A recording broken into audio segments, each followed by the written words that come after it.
يا من كللتم أنوارا وكسيتم حلال الرضوان طبتم ويطيب بكم ملقى أهلا بشموس الإيمان. Assalamu alaikum wa rahmatullahi wa barakatuh.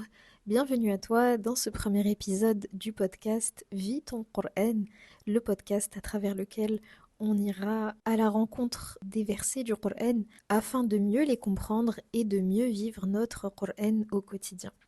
Pour me présenter, je m'appelle Loubna. J'étudie le Coran depuis de très nombreuses années et, alhamdoulilah, je l'enseigne également depuis quelques années. À côté de ça, je suis également sage-femme, alhamdoulilah, et étudiante en médecine actuellement.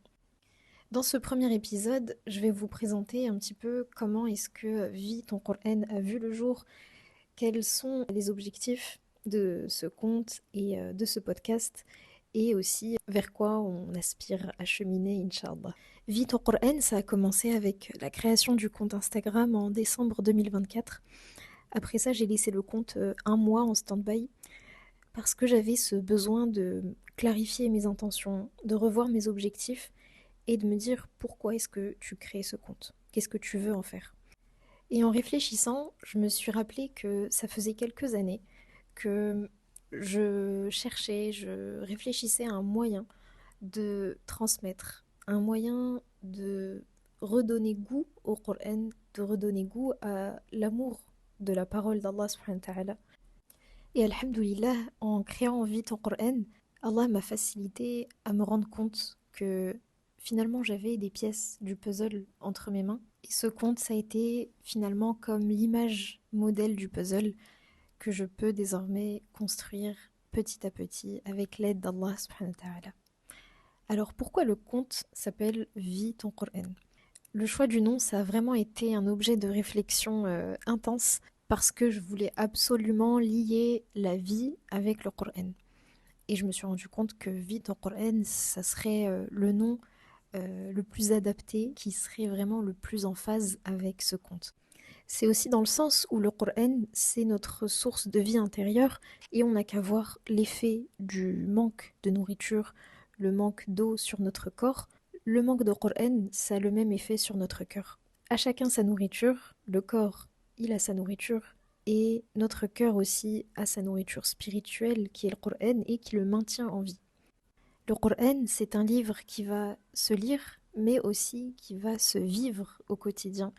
On va essayer de le méditer dans plusieurs situations de la vie quotidienne qu'on traverse tous. Et réellement, tout peut être mis en lien avec le Coran. On ne s'en rend pas forcément compte parce qu'on a souvent une lecture assez linéaire du livre. On ouvre le Coran, on lit notre page, un peu de manière mécanique parfois, puis on le referme, comme si ça se limitait à ce moment-là alors que ça va bien au-delà du simple moment où on est en train de le lire. Un des objectifs de ce podcast et du compte Vie ton Coran, ça va être de plonger ensemble dans l'essence du Coran parce qu'Allah subhanahu wa ta'ala nous a révélé ce livre, nous a révélé sa parole dans cet objectif de réflexion, dans cet objectif de méditation, comme il nous l'a indiqué dans ce verset de Surat Sad, le verset 29, Kitabun anzalnahu ilayka mubarakun liyadabbaru ayatih waliyatadhakkara ulul albab. Donc ce verset qui a fait l'objet d'un post sur le compte Instagram. Donc ce livre est une source de baraka pour nous, qu'Allah a révélé comme étant une source de bénédiction, une source de bienfaits multiples.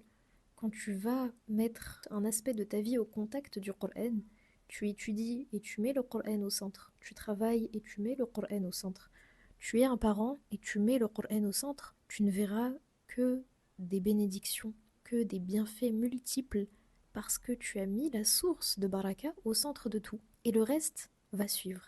Parce que le Coran, quand il est au contact d'une chose, il la contamine, mais dans le bon sens du terme, dans le sens où tu vas planter une seule graine, peut-être, mais Allah multiplie à qui il veut, et donc cette simple graine que toi tu as plantée, elle va donner un champ de fleurs. Parce que Allah yudha'ifu liman yasha. Allah multiplie à qui il veut, comme il veut, quand il veut, mais c'est ton intention à toi qui va compter. Et le fait que tu mettes le Coran au centre de tout et que tu aies cette ikhlas, cette sincérité pure et uniquement vouée à satisfaire Allah, crois-moi que tu auras que des bienfaits par la suite qui vont en découler. Pour reprendre un peu notre ayah, لِيَدَّبَّرُوا آيَاتِهِ وَلِيَتَذَكَّرَ أُولُو الْأَلْبَابِ. Donc Allah subhanahu wa ta'ala nous dit, voilà les objectifs de la révélation. Pour méditer, aller au-delà des sens, aller en profondeur dans les sens, incarner le Coran et surtout avoir cet effort de réflexion. Allah nous cite à la fin de cette ayah Ulul Albab, qui sont une catégorie de personnes qui ont cette intelligence spirituelle et qu'Allah a doté de cette intelligence parce qu'ils ont fait cet effort de réflexion, cet effort de méditation, de recherche des sens. Ils ne se sont pas contentés simplement de lire en diagonale une traduction ou des sens rapprochés, mais ils ont fait l'effort de creuser et Allah subhanahu wa ta'ala les a dotés de cette intelligence. Et cette intelligence spirituelle, elle s'acquiert au contact du Coran, pas au contact des études mondaines. On peut être médecin, ingénieur, avocat. C'est pas ça qui va te doter de cette intelligence de compréhension, mais c'est Allah qui va te donner cette intelligence d'aller au-delà des sens, d'essayer de méditer. Tu fais ton effort, tu fais ton sa'i, tu fais ton travail à toi, tu fais les causes, et c'est Allah qui donne à qui il veut. L'objectif aussi de ce podcast, c'est de d'abord moi-même être touchée en plein cœur par ces enseignements, par la parole d'Allah subhanahu wa ta'ala, afin que vous puissiez peut-être ressentir un tant soit peu un cœur qui parle à un autre cœur, que votre cœur puisse ressentir cela, Inch'Allah.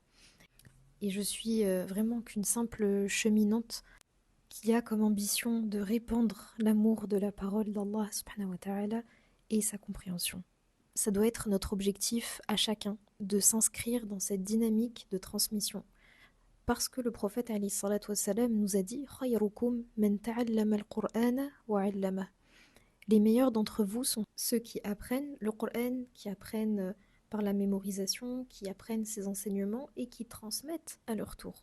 Et j'aime cette image où on est chacun un récipient et une fois que notre dose pour se recharger nous-mêmes est atteinte, on se doit à notre tour de transmettre et de donner, d'arroser autour de nous afin de transmettre la parole d'Allah Azza wa Jal.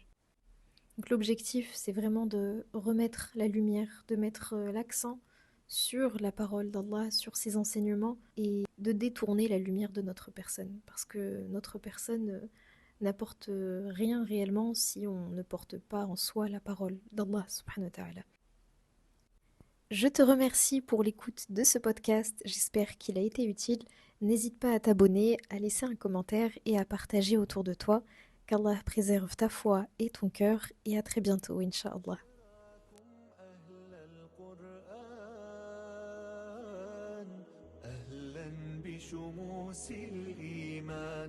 أهلا بشموس الإيمان